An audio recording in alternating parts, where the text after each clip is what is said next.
Hey Flock, Mike here from Epic Duck Studios, and welcome to my weekly recap show. Here's what Quackened. So since the last episode, I've finished up the Terrorizer. This is the model that really featured heavily sort of towards the tail end of the last video. What I got done basically more than anything else was the base and just a little bit of the black lining. So really brought it together as a complete comic style mini. And this is actually going to be seeing the table probably this Friday, playing some Riot Quest, so I'm pretty excited for that. This piece is a lot of fun. It's got a lot of character, and it took comic style so well. It's one of those sculpts that feels like almost tailor-made for the style of painting, and I'm really happy with the result. It's got a little bit of a graphic novel vibe to it, where it's got a lot of texture happening that isn't really related to the black ink, but the black ink just helps accentuate what is there. And I really love how this piece came out, which I think I've said like 3 times now, but I can't say it enough. I'm really happy with this piece. I'm happy I painted it, and I'm looking forward to putting it on the table. And that's what minis are about. So a couple other things I got done this week. 2 pieces for Twitch subscriber giveaways. So this is Sir Frogsworth from Tom Mason Miniatures. This one's going off to one of my subs. It was one of my June raffle prizes. And Ganduck from Star Hat Miniatures. Same deal. This is going to be a rehome to one of my viewers.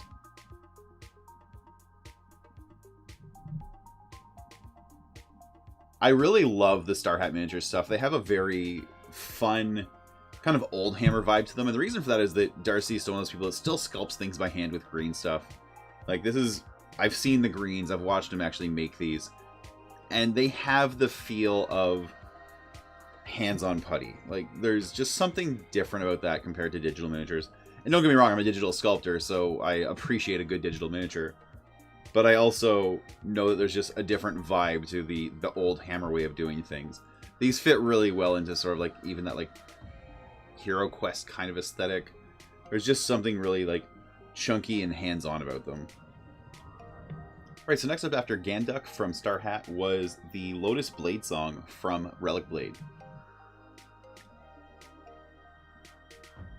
And this piece I painted in... I'm sort of trying this new style where I break down comic style painting into a series of steps that give me something playable a little bit faster. And this was the first miniature I actually tried it on. Actually, Ganduck was the second. And so with both these miniatures, what I did is I started with just a base coat of contrast paints over some zenithal dry brushing. And what that did is it gave me a table ready, I mean, obviously not a complete, but something that I could at least put on the table to play some games with within the first like 45 minutes or so of having the model primed up. So that second step, adds all the highlights. It starts to really bring out the detail in the model, paint the eyes, stuff like that. And it gives me something that I wouldn't call comic style because it's got no black lining to it, but it makes it ready for comic style. And at that point, again, it's a fully painted miniature. It's not painted the way I want it, but it's at least good enough to put on the table if I'm playing a game. And then the last step was to bring in all the black ink. And actually, the black ink at that point went pretty fast because everything else was really well done. And kind of just, it was prepared for the black ink, right? And, of course, there's not a lot of inking to do on this model either. It's a very wide open, easy to access pose. There's not a lot of weird angles to hit. And not a lot of detail that's not linear. There's a lot of straight lines in the armor, even though she's very flowy. And the straight lines are the things that ink the easiest. So this piece, like I say, I broke it down into sort of this 3-step process where it was, contrast, detail, ink. And then I did the same thing today with Ganduck. And so I really like that process, just for getting things on the table a little bit faster. Even if they're not fully complete, they're at least, like in a playable state where I'm happy enough having them, representing my models on the table. And I wanted to kind of nail down that process before I get my Warcaster stuff, the Eternus Continuum from Privateer Press. Because that's a game where I want to paint them in comic style, but I also want to play it, in a reasonable time frame. I love painting in comic style, and you've seen me do it plenty, but it is not a fast process, and when your game maybe needs 15 or 20 models, that's a dedication of maybe like 60 hours of work. And that's, if you're looking at 10 to 20 hours a week, that's 3-4 weeks, 5 weeks, even longer before you get them on the table, and I didn't really want to have that as a hurdle. And so this idea of just throw down some contrast paint, get them on the table, add some more details, keep them on the table, and then later on add the inking if you want to, really appealed to me. And the extra cool thing about that is if there's a model I find just doesn't perform in the game, or I dislike it for some reason, maybe I'm just not really loving the sculpt, I don't need to spend the extra time putting the detail into it, right? I can give more attention to my favorite pieces. Now that said, I used this last week in 2 games of Relic Blade with Ash, and she gets work done. Buy one of these. If you play Relic Blade at all, this is a great piece to have. If you play other things, you should probably still have one. It's just a really awesome little miniature. She just has a lot of character. It's a very, very dynamic pose. Go check this out, relicblade.com. It's a great miniature. I had a lot of fun painting this one. The next thing I got done was actually one of my own sculpts. This is my gnome brawler. You can see he's much tinier than everybody else I've done here today. That's intentional. He's about 21 millimeters to the top of the hat. So I actually used the gnome alchemist from Relic Blade as my scale reference because I wanted him to have the same kind of feel so that if I ever kind of used them in a game together, whether this was, you know, a Relic Blade Legends character or a homebrew character, or just I wanted to use both of them in some other setting, you know, maybe I bring them both into Frostgrave or something. I wanted them to feel kind of compatible, so I used the Relic Blade gnomes as a reference point. This piece, I actually sculpted a few months ago, and I just never got around to finishing it or releasing it. The intent was that I was going to do a bunch of gnomes and release them as a warband, and that intent still exists, but coronavirus has derailed everything for everyone, and I just haven't really had the time to get back to that project and really dedicate to it because I've just been doing other things. Long story short, today I actually went ahead and uploaded this to My Mini Factory as a free download, so I'll put the link in the show notes below. You can go download that right now, print it off yourself, paint it, and if you do, please tag me wherever you share it, if it's on Instagram, Twitter, whatever. I want to see what you've done with this model. I think it's really fun. He's a very characterful little dude.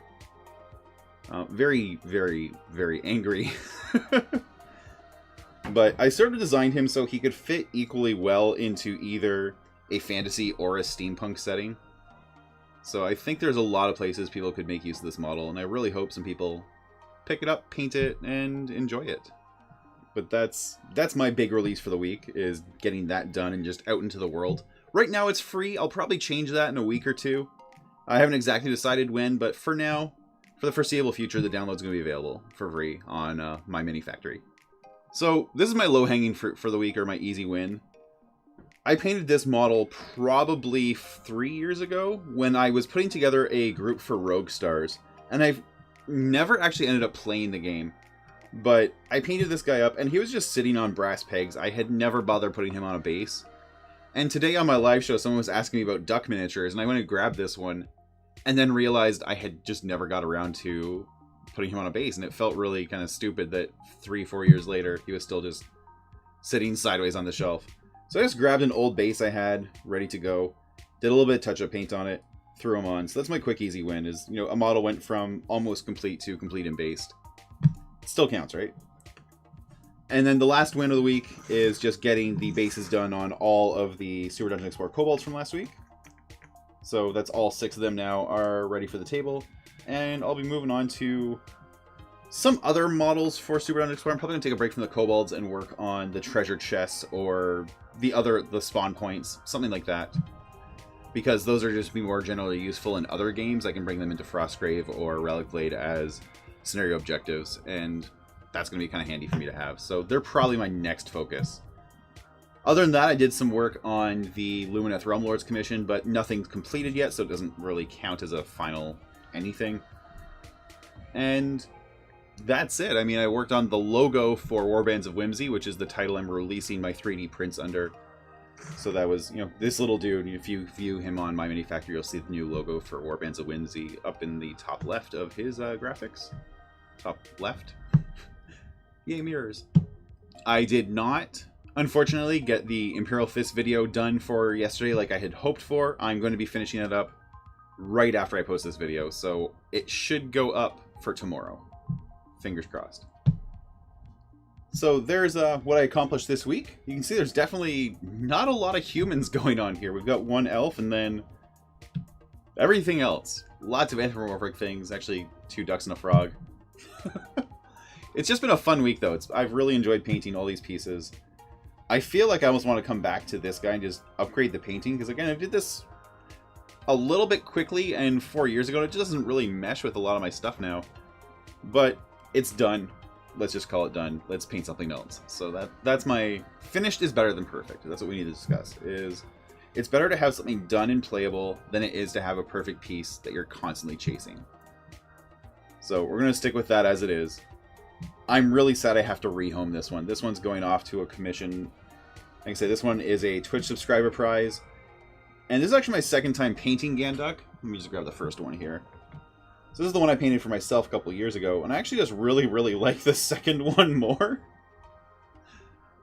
So I'm not sure if I want to try and upgrade mine. But again, that's time spent that could be spent on a new mini instead. So I think I'll just, you know, obviously keep this one for myself. This one goes to a new home. And I just have to accept the fact that it got better 2 years later.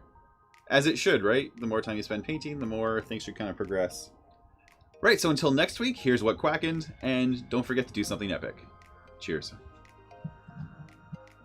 Hey, thanks for watching my video. If you enjoyed that one, please hit like and subscribe, and don't forget to hit the bell so you get notifications when I post new videos in the future.